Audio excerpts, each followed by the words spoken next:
So we're going to continue seeing Kuf Tzadik, Hilchas Niddah, about Kshom and about stains. We spoke about the size, a little bit about the location. Kshom and Rabbanan. So as we will see, there's some kulas, but it also depends on exactly what is found and where it's found. Even though we said that a kesem, a stain that does not have a shear, is usually not a problem, there are some opinions that if the kesem is found ala Basar, on the flesh, then you would have to be machmir even if it's less than a shear. Not everybody holds like that, because kegris ve'od is kegris ve'od, no matter where it is, according to other opinions. But some want to be mechalek. The other point we made also was about siruf, and the reason I'm reviewing this point is because we will see it again in different circumstances.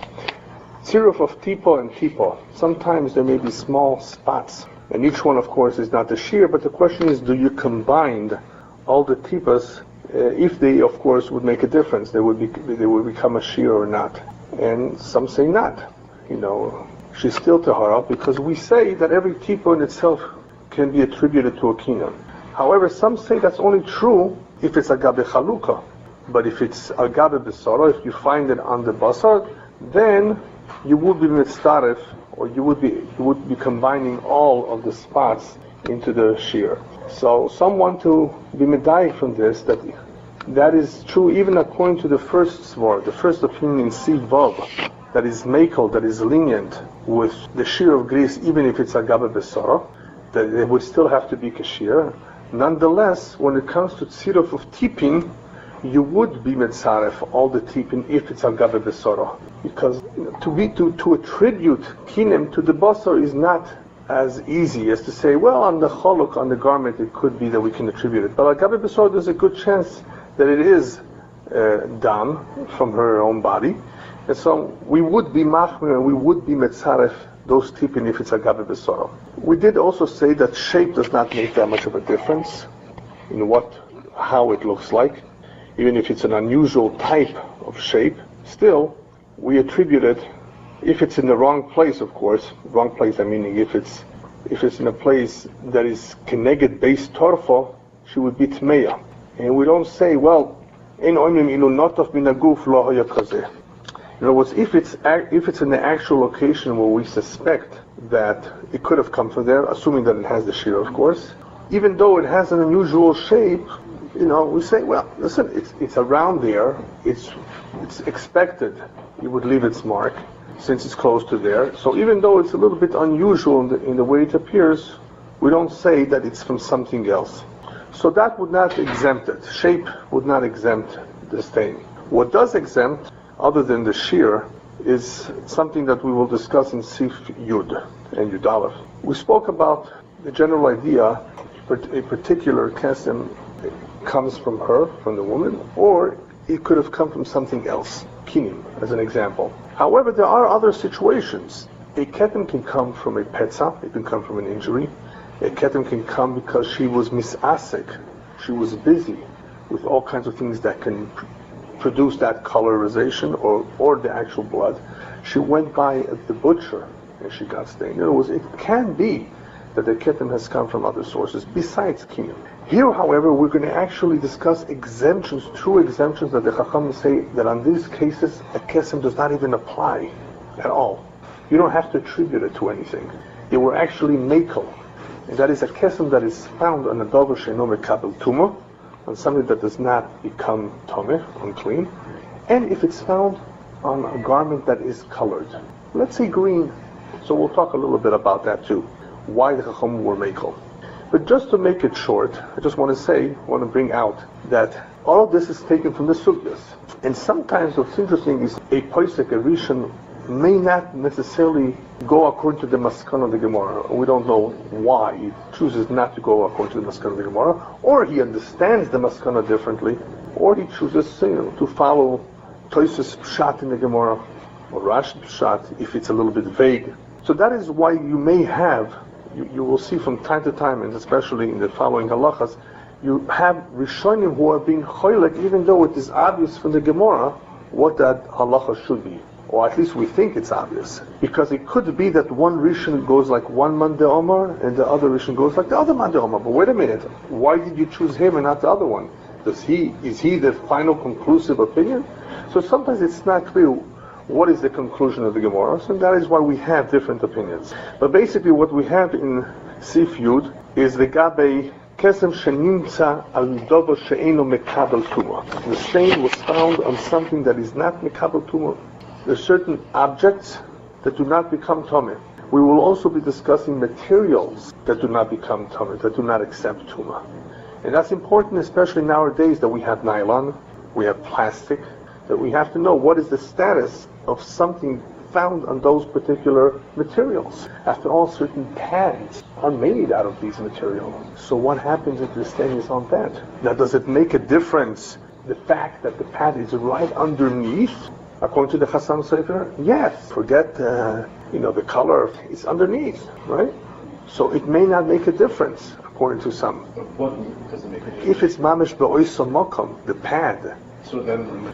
No. We will see right now. We will discuss a little bit about material. We will discuss about colored clothing, 2 exemptions. But the Chassam Sofer, as we will see, says that if it's be'oiso mokom, right underneath, it couldn't come from anywhere else. It can't be anything else. So the exemption doesn't apply. So the exemptions certain exemptions may not apply. Exactly. Certain exemptions may not apply. But not everybody agrees with him. He's machmir on that. All right. So let's first see the exemption of kesem shenim tzaldova sheino mekabel tuma. So now all of these questions of tamim, that is just to recall. Right. That does not apply. They're not. Are they relevant when it's actually the time of the period? Very good question. She has her. Very good. There's a regular day when she has it. Very good question. We will see that when she has the kesem, the timing can make a difference. When does it make a difference? Since you already raised the question, la'alocha lemaisa, whether it's in the middle of the month, not during a period, and during the Shiva Nekiyim. The Shiva Nekiyim is a period of time when the woman is supposed to be completely clean. She stopped bleeding after usually 4 or 5 days. She starts the Shiva Nekiyim. She has to be completely clean before she goes to the mikveh. If during those 7 days there is some staining, it could interfere or interrupt with the Shiva Nekiyim. So even though there may be a heter, as we will soon see in the Ramah, to wear underpants that are colored, so there shouldn't be a problem with staining. During the Shiva Nekiyim, we're machmer. Unless... In terms of not permitting the colored ones? Right. Unless, I will talk about it later, unless there's no way for this individual who's having trouble going to the mikveh because she's always staining, there is a heterim for her. Because colored clothing is actually an exemption that is not only accepted as an exemption by just about everyone, it is also recommended. When the Ramah tells it is a good idea, he meant it not only as it's mutter, it's actually recommended to save certain individuals from certain potential problems. So we'll get to that. But then they would have to. So getting back to your question. Consult with a rabbi. Yeah, of course, always consult. But getting back to your question, during a period, it's a period anyway, so there's a lot of bleeding. So it's not going to be a question of a stain. Yeah, she's wearing it a whole month, except for the Shiva Nekiyim. So it will happen during the period too. Once it happens, she knows it's a period. The color doesn't matter anymore. It doesn't make a difference. Yeah, it's the real thing. It's not a kesem anymore. But she could be. We went through with if she has to refrain and certain days. Right. The day comes and goes without it happening. Then you say it's permissible then. It's permissible. Right. The question then comes is, what if she has a stain without actually? Right. Very good question. So we spoke about it last time. If that stain is during the time that she's expecting her period, she should check herself. Right. And now, once she has checked herself inside, and she's found it on the aid. The aid is what's the material she's taking inside. Then that's already a problem. That's not a real kesem anymore. It's actually coming from the inside of the body.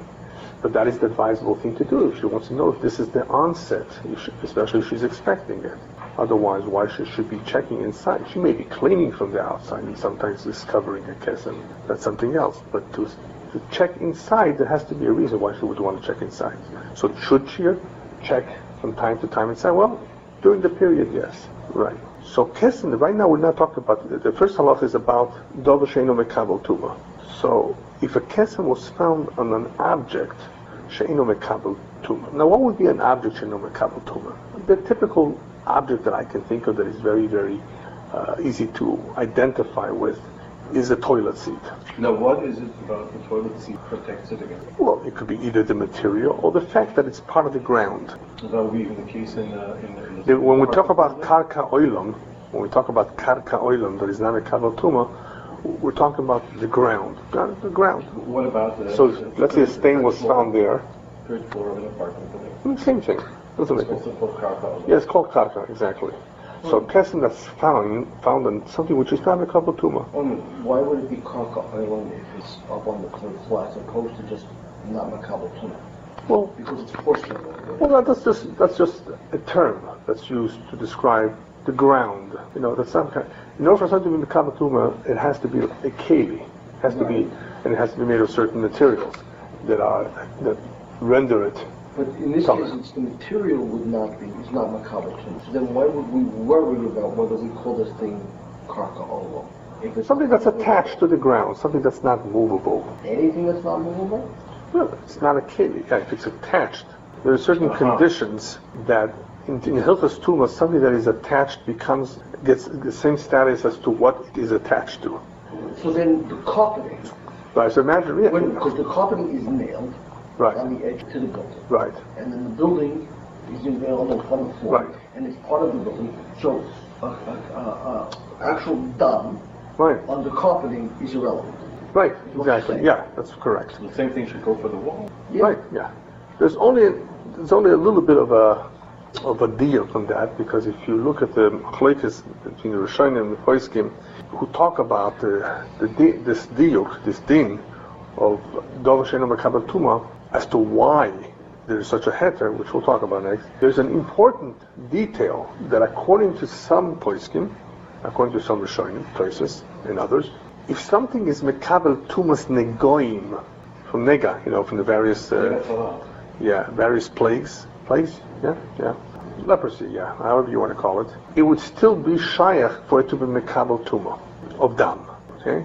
So there's a list of certain items that actually shouldn't be common, but because they're become... Let me give you an example. There are movable toilets, right? Right. You mean those little ones that are traveling? Yeah. Now, a movable toilet is a very serious object when it comes to tuma. Why? Because there's something called tumas maga. If you touch it, it becomes tumah, right? There's also something called tumas merkav, medras. If a zav were to sit on something that is made to sit on, that tuma is a very heavy-duty form of tuma. So a toilet seat would fall under that category. Now, when you say heavy duty, it's not a category. What Heavy duty is what's required to make a tahar. So in terms of remedy. Of remedy. Not in terms of whether it's abatuma or... Well, that's what it makes a difference, right? Sure. Degrees of tuma, sure. So heavy duty, where would that fall? Well, it would, during the time of the Beis Hamikdash, we would have to know all these differences. How did it become tummy from what? Is it, just throw it in the mikveh? I mean, what's required? And what if something touched it? Yeah, exactly. Yeah, so it's so therefore, something that is attached to something that's tameh already has a tumas maga by the fact that it's attached to it. So even if you remove it, it was once upon a time attached. There's a lot of halachas in tumah, in Tara. So it's a special topic. It's a very special topic. My Talmud always says, I haven't learned Tumah Tahara. It's actually one of my favorite areas. I'm actually not sure. Yeah, Tumah and Tahara. Yeah, Ohala is. Yeah, it's a fascinating area, but a lot of people find it difficult. And I think it's interesting.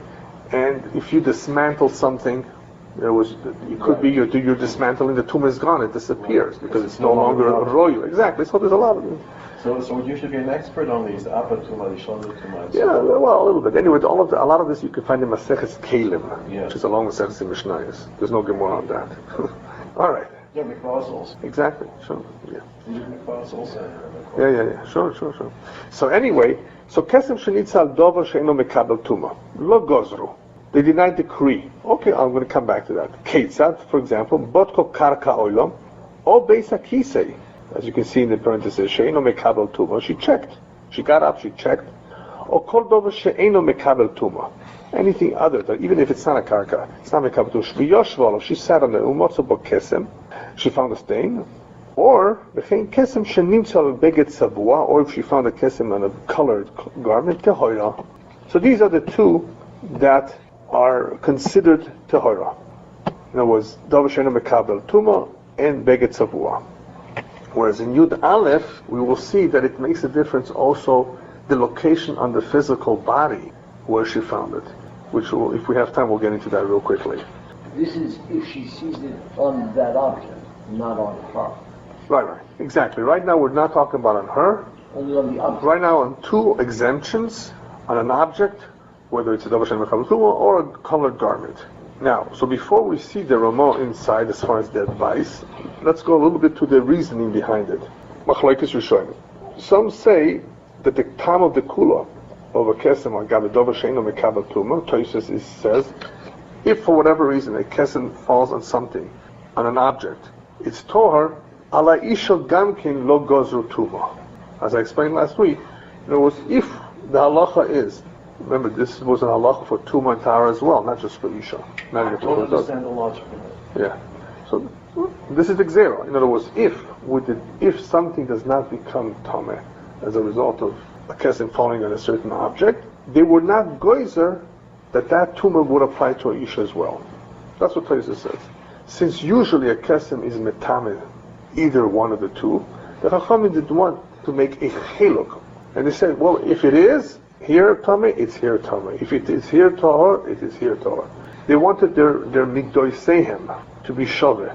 They wanted their measures, their halachas, to be equally the same. Now, tuma on things. Yeah. On objects. Is tuma on objects actually the Raisa or the Rabbanan? Well, we're talking about tuma that is the source of it is the rice by tuma and tahara, right? I don't know. I'm just asking. Like if you have something that's porcelain, I take it porcelain is a material that can become tameh. Oh, you're saying if something becomes tameh, it could become tameh the rice, or it could become tameh the rabbanan. And so the type of tuma, the object, yeah. So in other words, it requires a remedy, like you said before. So the kind of tuma that we're talking about right now. Yeah. That's taking the detachable toilet. Right. So with this kind of tuma in mind, the detachable toilet would become tameh. Sure. It's detached. Right. And if it's not made of plastic, right? It's right. A material that is become, assuming, you're right. So it becomes tameh, and now that it becomes tameh, is it tameh the Raisa or the Rabbanan? The kind of tuma that we're talking about here. The Raisa. That would be the Raisa. The Raisa, sure. Yeah. Let's take his example. If the seed is wood, correct. Which could be makabel tuma. Sure. It's a kli, yeah. Mm-hmm. When the seed of the toilet, when it's attached to the object, because it's fastened in, do we then say that it becomes karka, that the wooden seat becomes part of the karka because it's attached? Well, it depends what it's attached to. So I use an example of a movable toilet. No. In your house. Right. In your house. No, that's different. No, the example that I gave was portable. Only portable. Right. Yeah. In the case of a toilet at home, it would be different if something is attached to the ground. So even if the seat would be makabel tuma, since it was attached to the ground, right? It's not, and she remains tahar. Right. Something that is attached to the ground becomes like the ground. Now it's not directly attached. It will be now attached. That's what I'm saying. Something more else. Indirect, because the seat is attached to the bowl, and then the bowl is attached to the ground. That's correct. Yeah. And we still say it's all one piece. Yes, it's like it's one piece. As long as it's attached, ultimately from something, the final element has to be attached to the ground. As long as the final link in the chain is attached to it. So to the extent you can attach things to the ground, you can avoid a lot of problems. Yeah, so he said, let me just go through, it's interesting, he says here, in the case of the basic kisa was in the karka, the daf that you sit on it was made of a piece of wood that they used to I guess, make dough on it or do something on it. The Hoyol of Torah's Keli Betolish, when it was not attached, it was Torah's Keli. But then they went and installed it, the Yoshvala Ba'isha. And she sat on it. And was okay. So because of Shita Hoyra, the Kivan Shekavuhu, once they attached it, Eno Mekavatuma, the Afim Lo Chibru Bekarka, even though it's true that if you did not attach it to the ground, Mishepotach Bonekev Godol Kazeh, Afilu Hu Adain Rocha Mikotza Yochola Rocha Mikol Mokon Kvar Nitra. Even though it had a hole, it could be used, nonetheless it has already become Tohor. Alright, so anyway, so that's basically, there's a lot of chilukim of what would make something tameh and what not. But here, we have to understand why. Why is Davar Shenu Mekabel Tumah not a problem? Because they were not, according to Toysus, they were not Goyzer, because they wanted to be equal. In other words, if something, the Tumah does not apply on an object for regular Tumah and Tahar, it does not apply for the Isha as well. Now, with respect to the Isha, the Ketem that we find on an Isha, we said is Durabanan, didn't we? Ksamim, Hilchos Ksamim in general. In general, but that is correct. On the toilet seat, if it was detached, it would be Doraisa. The halachas of Tumah and Tahara. There's two separate halachas. The halacha of Tumah and Tahara. Is this Tomeh? Or does this render her Tmeya? Right. By Niddah, there needs to be Hargasha, remember?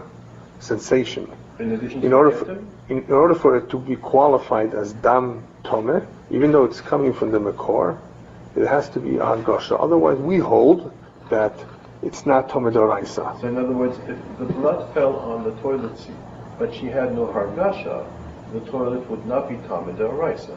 No, the toilet itself, the object becoming Tomeh from Hilchas Tumah V'Tara is regardless of whether she had Hargasha or not.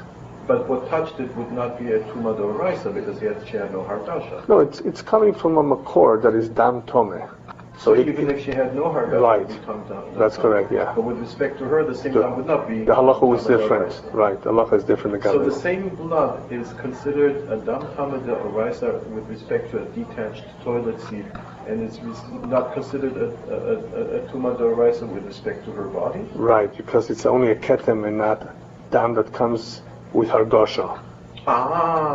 So by her, the Hargasha makes a difference, but the toilet seat, it doesn't make a difference. Right, yeah. So, but it's the same blood. Same blood, yeah. That's what's interesting. And it's all from a drasha, yeah. It's all from a drasha that by Isha Niddah. Astounding. Yeah. You have the exact same item. That in order for it to be, it's mayo, it would have to whether this same item is in a category, a biblical category or a rabbinical category. Right. Depends all on this one issue. Right. Sure. That can make a big difference, yeah. And sometimes there's a suffix whether there was a Hargasha. Let me correct myself. Yeah. Once this Hargasha issue is absent, then nevertheless, with respect to the toilet seat, this will be called Doraisa. With respect to the person, it will be called the Dorabanan. The Dorabanan, right? Yeah. And we're talking about we're not talking about the effect. We're talking about the cause of the effect. Why? What do you mean by cause of the effect? But what is causing the tumah on the toilet? The blood itself. Yeah. Saying the blood itself is categorized in both categories depending on what it is affecting. Yeah, right. Anyway, the Ran says something similar, but there's a big nafkamina. The Ran says that the Ikar Gzeras Ksomim was always to be metame, a beged, and a keli. That was the Gzera of Ksomim to begin with. So, since they were metame the beged, they were also metame the Isha. That's how he words it. So that makes a lot more sense. Yeah. So the metame the Isha would be an extension. Therefore, by extension, in a kli that is not mekabel tuma, so there was never a gzera to begin with. There's nothing to extend. Right. Now, what's the nafkamina? The nafkamina is, as it's explained by the Poiskim, is that according to the Ran, in order for something to be tomeh, an object for it to be tomeh, it has to be tomeh because of the dam, not tumas negoim. Some things could be mekabel, for example. The example given here is tumas medras. Dover mekabel tumas medras, I should say, and not tumas maga, just touching it. Let me see how he says it. Even if something is mekabel tumas medras, okay, for whatever reason, they were machmir, that it's mekabel tumas medras, it's not sufficient for it to be considered Tomeh as far as Ksomim is concerned, so long that it's not becoming Tomeh because of Dam. I didn't understand that. In other words, an object would have to become Tomeh because of Dam in order for it to be Shayach over here. If it's a Kabel Tumah, Tumas Medras, it was from let's say Melicha, from sitting, Azav sat on it, right? And of course would make it Tomeh, but it will not, for whatever reason, because of the material used, is not Mikabel Tumah Dam, blood, it's not sufficient to render this to be called a Dover Sheino Mikabel Tumah. In other words, there are objects that can be, let me clarify, there are objects that can become Tomeh because Azav sat on it. Excuse me. That's all. No, wait. And remember. You're doing it over again, the same thing. Right. So before you go into that, first of all, ultimately, what is the final effect going to be in the distinction that you're making? As an outcome, as a result of the distinctions that you're making and the explanations, therefore, this will be the situation. What is going to be the outcome? The outcome will be, is this something a Mikabel Tumah or not? That's what we're dealing with here. So our concern right now is for the Isha, right? So wait a second, let me understand. Right. So right now we're trying to determine, do we categorize this material as something that is... do we categorize this object? This object. Do we categorize this object as an object that is Mikabel Tumah or not? Right. Okay, so what's our problem with that, with categorizing it? According to some opinions, if something is as long as something is Mikabel Tumas, any kind of Tumah, even Tumas Medras, right? That's already called Dover Shemekabel Tumah. The Ran says no. When you say even Tumas Medras, right, which is a high form of Tumah that does not apply to every object. What you mean? It would have to be something specific that, let's say, let's say Azov sits on it. Something that Azov does not sit on, something that's not made to sit on, will not get that form of Tumah, right? Wait a second. He sat on a piano. You're not explaining it to me right now. Right. Let me ask a question, Sure. and then you'll understand what my problem is. What you're saying is, this is an object that will only become Tameh if someone sits on it. But under other conditions, where there's no Medras or Merkav, this object will not become Tameh. Is that what you're saying? Yes. And so, if you have such an object that exclusively can only become Tameh through Merkav or Medras or whatever, yeah. Such an object, according to some opinions, will not become Tameh in the situation where... That's what the Ran says. Where it's touched by Dam. Right. Okay. In other words, the Ran says if Dam is not going to make it Tameh, this object, because of material, whatever, right? Then it's not a double Shemekabel Tumah. So the mere fact that Medras or Merkav will render it Tameh does not put this object in the category of objects that become Tameh. Right, yeah. Whereas according to Tosfos, okay, as long as it's something that can become Tameh, even through... Yeah, as long as it's something that can become Tameh, it's called a Dover Shemekabel Tumah. Right. So then it is. Right. In that category. Sure. So the question is here, how do we categorize such an object? What are the conditions that allow us to apply this category to that kind of object? And depending how it's right. So depending on how it's used. You disagree on the conditions. Right. All right. But anyway, that's the difference in opinion between the Tosfos and the Ran. Those are the only disputes. Basically, yeah. And how does it affect the Halacha then? Whether you would include such objects or not. I understand. Do we or don't we? No, we don't. Yeah. So we follow here the Ran against the Tosfos. How we follow over here? No, I'm asking. So as a consequence, we are following the Ran against the Tosfos. Well, so anyway, so where we left off is Ran and Tosfos. Right. And how they understand something that is... So we're passing with the Ran against the Tosfos. Because I think the no, actually, they go, I think, with Tosfos. I thought you said the Tosfos said that it does render it. It would still be an object that could be Mekabel Tumah. Right. But I don't know if it's always applicable. Because either something is called Karka Olam or something that the material does not accept Tumah. There would be only a few situations, perhaps, where... if something, a Merkav, a Medras, that would be perhaps an issue. And since we don't have that today, we don't have to concern ourselves with a Zav. The question would be only if this should concern us also for an Isha. Well, if it's attached, it doesn't make a difference. But if it's attached, would it be Merkav Medras even though it's attached? Remember, we said that where it would make a difference perhaps would be in a portable toilet. So right? That's not attached. It's not attached, right? So I don't think it would be an issue. So I don't quite see why the fact that today we don't have a zav and so on, and therefore practically the problem of tuma transferred to Merkav or Medras doesn't occur, practically speaking. Right. Why that would make a difference with respect to the categorization of such object that would be subject to such tuma if the practical situation arose. Okay, I see what you're saying.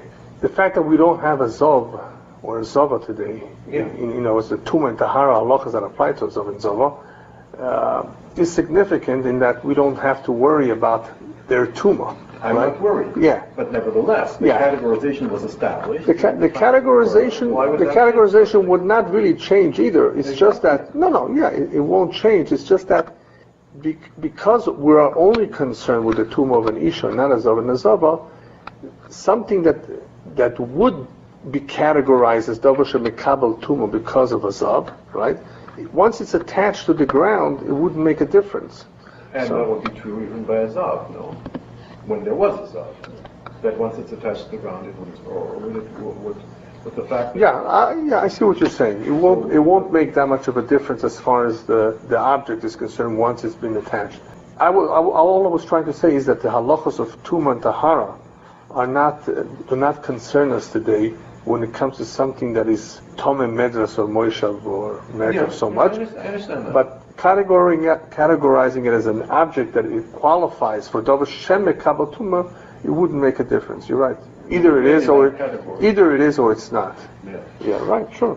So then ultimately if we do not include such objects in the list of objects that would become tummy through dam, which I think now we can say out loud. Yeah. Then we would be going in fact with the Ran and not Tosfos, because according to Tosfos, such objects that are subject to Medras or Merkav Tuma would be included in the objects that will become tummy through dam. So I don't understand you correctly. One more time. Tosfos include these Medras Merkav objects in Tuma of dam. Yes. The Ran excludes them. Yes. It says those that only become tummy through such a procedure are not included in the general category of objects that become tummy. Right. So if this is how we paskin, we're paskening like the Ran and not like Tosfos, because we're also, if I understand you correctly, we're paskening that in fact objects that are exclusively subject to Medras and Merkav Tuma are not objects that will become tummy through dam. Yes. And that will be like the Ran paskins and not like Tosfos. Yeah, but what are you saying that one is more shaykh than the other? No, I'm not saying anything about shaykh. Yeah. The way, if I understand you correctly, the way we paskin agrees with the Ran, the way the Ran paskin, and disagrees with Tosfos, because Tosfos would include such objects, and the Ran does not include such objects, and we don't include such objects. But how do you know we don't? Because you told me about half an hour ago. You said we don't. That's why I'm saying all the time. What don't we? We don't include objects that are subject to Merkav and Medras Tuma. We do not include such objects amongst the objects that could be tamed through dam. If I understood you correctly, that's what you said about half an hour ago. According to the Ran, I may have not explained. The Ran. I didn't give you the halacha. I thought you gave us the halacha. No. I didn't. It may have come out like that. But what I was trying to say is that is one opinion. That even though it may become Tomei because of Medras, it doesn't necessarily mean that it's a Davar HaMekabel Tuma. I didn't really mean to say that that's the halacha. Okay. It's a machlokes. Yeah, sure. All right. What about Bigdei Tzivonim? What's the idea behind colored garments? Poshup Pshat is because on a colored garment you don't really easily recognize blood if it's colored background. As Rashi says, that Eina Kesem Nikar boy Kemari Dam. The Kesem cannot really be seen if this is really dam or not. And as far as from what I can tell, all the poskim agree that means any color, whether it's gray, black, blue. But the more recent poskim have a diak on this colored thing, that if it's pastel colors, the way I understood, very, very clear light color, that doesn't apply. In other words, we will be able to discern the blood. So when we say color, we mean deep hues. Is that the way you pronounce it? Yeah. H-U-E, deep hues of the color, where it makes it a little bit difficult. So where can you see it? On a white background. But any other color, if it's a deep color, then it would be exempt. If it's a light colors, a very light color, then it would be an issue. It would be a problem because you may be able to see the blood. Because if imagine something is deep blue, and you know somehow it's blood, okay? Still, according to I think the majority of poskim, even if you know it's blood, the fact that you know it does not take away from the exemption that the Chachamim made for colored garment. Only because you can't really tell. So you know. So it's not sufficient just to know that it's blood. But okay, so forget about the colored garment. Right. But you know that she's bleeding. Well, if you know that it's blood, you know she's bleeding. No. You don't depend in your conclusion on this blood on the garment. You're not depending on it. You know independently of that. Yeah, obviously. So now you know independently of that. Yeah, well, here we're talking about a discovery was made of a ketem on her pajama. Yes. Obviously, there was no hagasha. Yeah. So there was no hargash. Right. Just a ketem. Now the question is, what? She saw a stain. So where did he know that it's blood from? Well, in your example, he knew it's blood. Yeah, he can somehow tell. He looks at the consistency, and he can just tell. So you can tell by other means. Yeah. Besides the color. Now, if you can tell something is blood by other means besides the color, that's not sufficient. Yeah. So that's some would argue that if you could tell somehow, depends how. Yeah. That would be she would be tmeah. right. It all depends on how one knows. As we will soon see, if it happened after she urinated or after there was relations that she found a ketem and she knows it came from there, then we would be machmer. Okay? Because that's not the typical discovery of a ketem. When you can attribute it to that, even though by Meiraglayim was said by urine that it's usually not common for it to come out with blood, but it could be that the reason why we're machmer in those cases is for a different reason. Not because it could have most likely come from her body, but because there could have been a hargasha that she's mistaking now for Meiraglayim urine or the tashmish. So she could have really had a hargasha when that came out. So that he's becoming more like a safek d'oraisa. So a lot of places can say we would be machmir there. However, you would need a kigris or more, even though usually ala basar, some would say even less than a grease is sufficient on her basar. But if you want to say it, if you discover it somewhere on her garment, right after the tashmish, or right after that she went to the bathroom, some would say that even though you are going to be machmir, you could still be makel when it comes to the shear. That it should be at least the shear. That's what I recall seeing here. That depending on where you found it, and even though you ordinarily ignore it because of where you found it, a beget savua, davar sheinu mekabel tuma. But right now we're talking about a beget savua. If it happened right after the tashmish or the urine, and you could easily attribute it to happen, then you're running into a different kind of a problem here. You know, it could be actually that she did have a sensation, but at least you would need a shear. Okay, so there are all kinds of situations where there are places who say, wait a minute, here we have to be machmir because of the high likelihood that it's coming from her body. And some are saying no. Colored background is colored background. Colored garments is colored garments. Except for Shiva Nekiim, where we have a separate chumrah. White versus any color is easy. That's clear-cut. That's the halacha.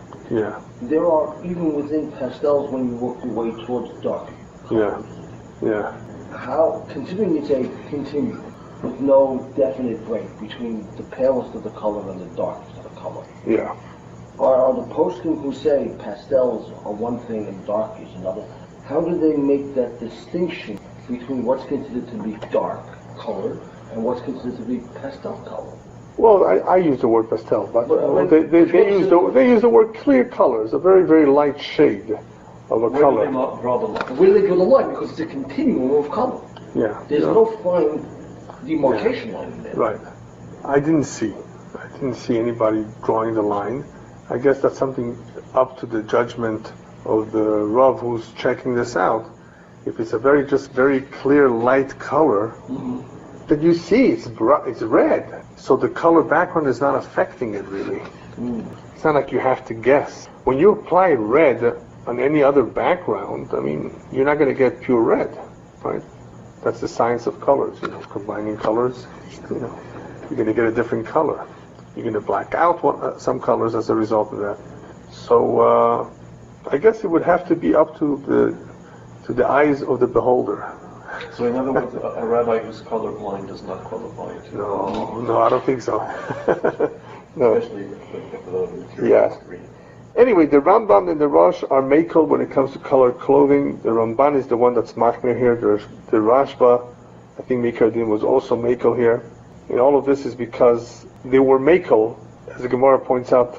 They made it easy for the woman to deal with ksamim, and therefore they allowed it under this kind of circumstances where the coloration underneath could somewhat make things a little bit obscure or not clear as to whether this is really dam or not.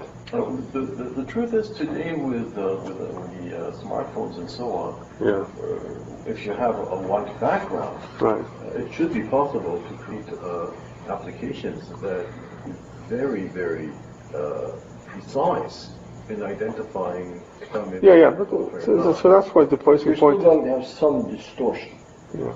of the color. Why distortion? Because the picture on the camera is not going to be the same way as the eye would. Well, you can have a sample. Even if you were just... The eye has a different view. You're fully automated. You can have a sample with extreme colors that the camera knows what these colors are, and it What I'm adjusts saying is itself. that the way the camera would perceive the color blue on your stand is going to be different than the way your course. eye. And it's the eye that matters, not the camera. Well, that's the question that was going to be the follow-up question. If I were able to build It's such up to the eyes of the beholder, so it's going to be based on the human eye, not a secondary. Well, that's the what I'm question. saying. That's the question. I mean, I'm not sure that's the answer, but it's definitely the question, whether or not it would make a difference. All right, but anyway, let's just finish up over here. So we have the shittas which we follow, and that is that the ones who are makel when it comes to colored clothing, even though there are those who were machmir. But the foundation of this is that the chachamim were makel, or made it easy for women to deal with samim, and therefore they were not metaken. The whole idea, the whole idea of why they enabled them to be makel in big tzivonim is so that they shouldn't have such a hard time with samim. That's the foundation of the kula on big tzivonim, color clothing. Machlokes I saw in the poskim legabe a garment that is white polka dots. Right? What if it has several colors, including white, and you have a kesem that's going through the two? Going through the white and going through the color. Now, it only becomes a shear if you combine the portion that's on the red, that's on the colored, and on the white. So most poskim hold that no, you don't have to worry about it. If the white does not have the shear, you don't combine the portion that's on the color, even though it appears it's all one ketem. Some want to be machmir. Wait a minute, I can see it's the same thing. All right. So there are those who are machmir, there are those who are makel. But what happens if you have the following situation? You have white, colored, and white again, and you have the stain going from the white to the white through the color. Now, there's enough white. There's enough stain on the white. There's enough stain on the white, but the problem is that you have a color separating the two. Does that call two separate ones, or do we allow the colored background spot to be metzaref the two white? I think that one is an obvious no. The what? That the middle one on the black background should be metzaref the two white ones. It should be metzaref, you're saying? It's an obvious no. It's not metzaref. It should obviously not be metzaref. Right. So that's right. So that we have quite a few points who say it separates them. It breaks it up. Yeah, and it's not metzaref. Even though between the two of them there is a shear, they're two separate ones. And we don't. Yeah. And based on that, if you have half and half, it should also not be mitzaref because of that. Exactly. They're somewhat related. Okay, let's just see the Ramon said. So he recommends, he advises, encourages, however you want to interpret it, that women should wear big tzivonim to be saved, to be protected from samim. So some say that this should be done be'ofen kavua, of course, except for the Shiva Nekiyim. And there's some say that in certain situations, b'shas ha'dachak, even with Shiva's Nekiyim, it may be possible. She cannot become Tohor in any other way. But otherwise, what we follow, as eventually we will be learning about it, is that during Shiva's Nekiyim, she should wear white. But the rest of the time, it's a good idea, especially one who has problems with Samim, to wear color garments. Okay, what about paper? So real quickly, when we're talking about materials, paper, most places hold is not mekabel tumah, especially if it's just plain paper. It's not made into something. Sometimes paper can be made into something, like the paper they use on a toilet seat to put it on top. It has maybe made into something. But anyway, I'm not going to get into that. Paper, is paper mekabel tumah or not? It's a machlokes, only because paper today is made of different material than used to be made in the past. In the past, it was pretty much obvious that made from plants, it was nothing. It didn't constitute anything. Today, because it's made from wood, it's made from flax, it's made from other material from which cloth is made, perhaps it has a different status. I think Moshe says, paper is so thin, it's so fragile, whatever you want to call it, it's thrown away, that it doesn't really have any importance, and it's definitely not like a bad, like a cloth. So we hold that the paper is not mekabel tumah. So this could make a difference, of course, when we're talking about a woman who cleansed herself with a tissue. What's the din of the tissue? Is it a davar shel mekabel tumah or not? Now, if she were to stick it inside, we're not talking about that, because then it makes no difference what it's made out of. When she's mekanech on the surface, on the outside, close to that area, it could make a difference. What it's made out of, what's the material made out of?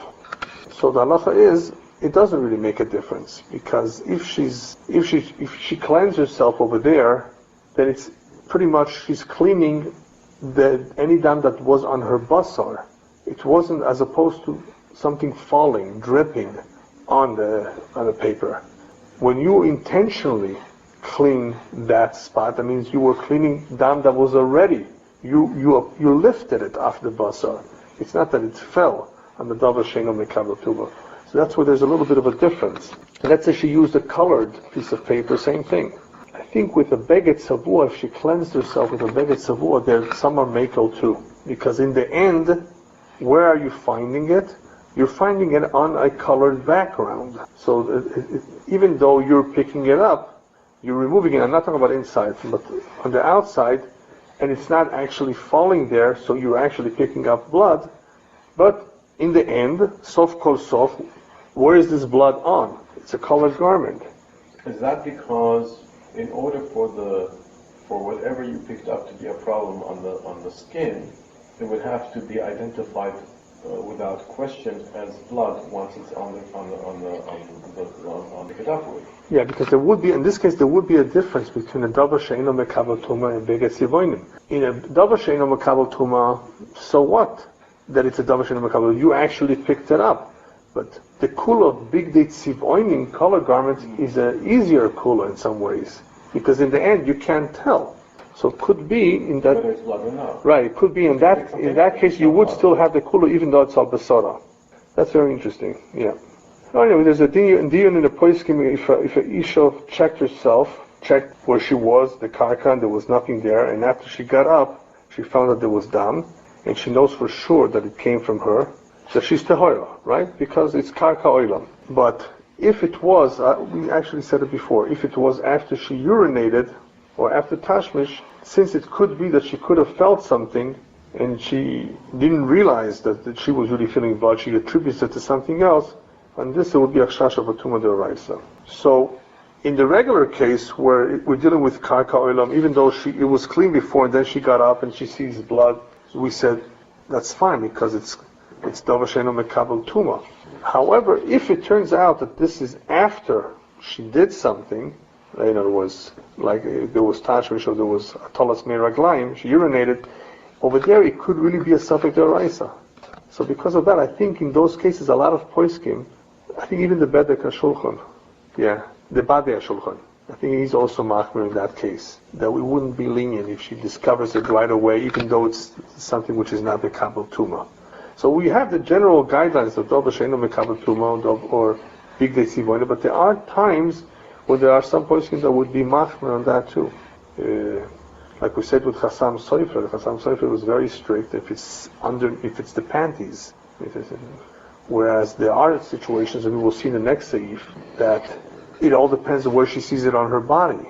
Is it on the heel? Is it on her hands? Could it have come from there? Well, if she has it on her face, well, what are the chances it came from there? Unless she did a somersault. Yeah, no, then yes. So that's what we'll be talking about the next seif, that it makes a difference where on the physical body she locates it. But as far as the clothing, even though it's colored clothing, that's the kula, it may not be so pashut if you know for sure it's coming from there. Well, that all depends. Generally, we are mekel for ksamim, even though it's around there. But, it could be that in certain situations, it's always advisable to ask a shayla, but it could be that in certain situations it would become a little bit more complicated. On the other hand, if a woman is always staining, we need to be lenient as much as possible. So we have to be mitzaref or consider all the other shitas who are lenient in other situations as well. Okay, we'll continue next week.